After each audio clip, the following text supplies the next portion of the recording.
बड़का समाचार के बाद अब बे रहे खबर छत्तीसगढ़ के। नगर पंचायत प्रतापपुर में सुलभ शौचालय पाछू 3 दिन ले बंद पड़े है, जेकर ले महिला यात्री मन ला काफी परेशानी हुआ थे।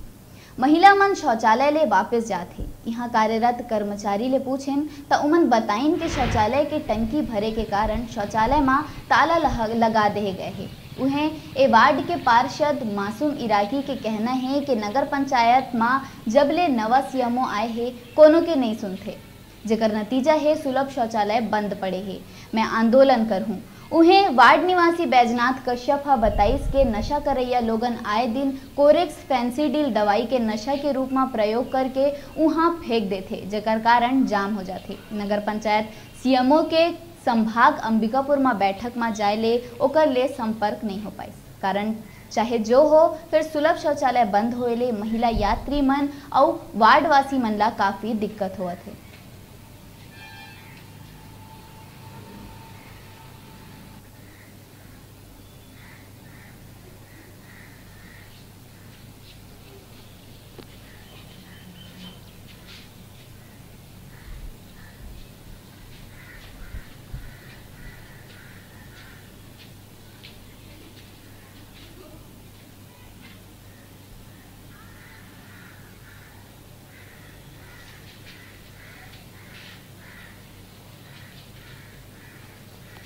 बंद है, ताला बंद है। उसको मैदान लगा तो कहाँ का जाएगा कोई। सीमेंट वहाँ रखे हैं जो कचरा कर रखी है। सुलभ शौचालय में कब से बंद है? अरे हो भी 4-5 दिन। और पूरा तो गोदाम बना के रखा गया है उसको। पूरा किसका सामान रखा है? उसी का है, जिसका ठेकेदार है कौन। तो क्या कहना चाहेंगे आप? ये तो खुला नहीं, हटाइए उसको।